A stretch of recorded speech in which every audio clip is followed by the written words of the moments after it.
I'm here with Georgina from La Modiste Modeste, which means the modest milliner. Hi, Georgina. Hi, Nessa. So tell us all, are you the modest milliner? Not at all, actually. I think wearing hats allows you to show off a little bit, allows you to get out of the ordinary and the everyday, and allows you to just dress up and go out and show off. It's also great if you're having a bad hair day. You can put one on and go out and hope nobody notices.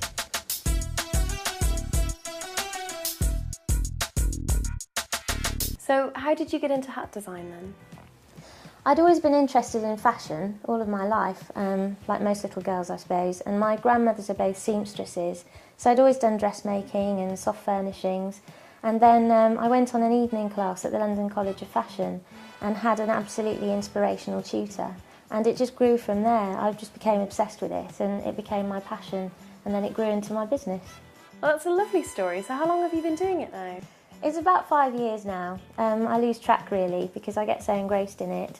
I started off doing just making hats for friends and people I knew, and then it grew from there and became private commissions.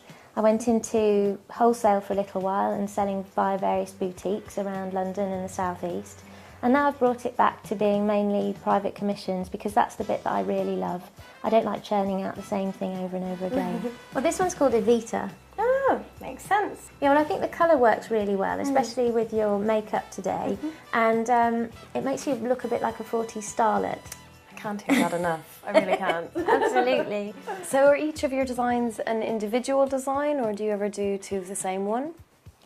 They're more or less individual. I'm sure there are certain themes that run through, and people can see that as your signature in your design.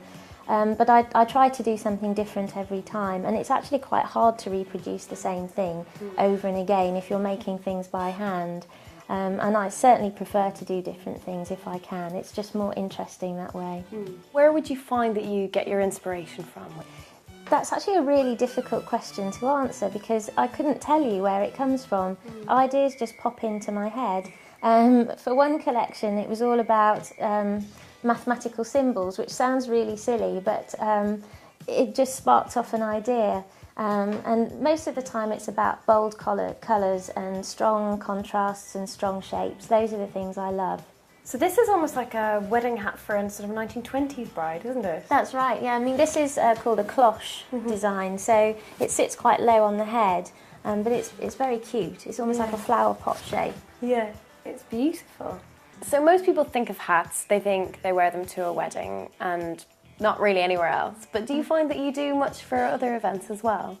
Weddings are obviously the most popular side of what I do, and I think every woman who gets an invitation to a wedding has their first thought is, oh my goodness, where am I going to buy my hat, and how exciting, you know, you don't get a chance to wear one every day. But I also sell a lot to people who are going to the races, so in the summer that's very popular, for people going to christenings, bar mitzvahs, all sorts of other events, and also more frequently now it's for teenagers going to proms. Oh wow, I would never have thought that people going to proms would actually buy a proper hat. That's really nice to know actually, that seems quite experimental.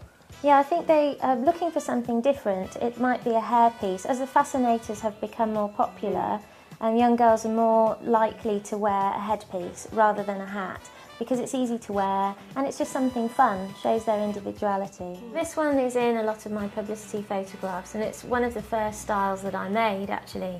It took me weeks at the time because I was fairly inexperienced, and each piece has to be twisted and stitched and all of the beading is by hand, so it's actually quite elaborate, but it's proved quite a popular style, so I've done lots of variations on this theme. Yeah.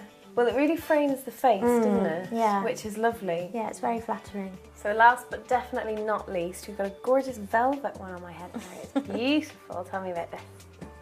Well, I think it just goes to prove you've got a head for hats, Nessa, because they all suit you. Well, I'm going to see if I can sneak out the door with this still on my head. Okay. But thank you so much for showing us all your hats. It's been such a pleasure. It's been great to meet you. Thanks, Georgina.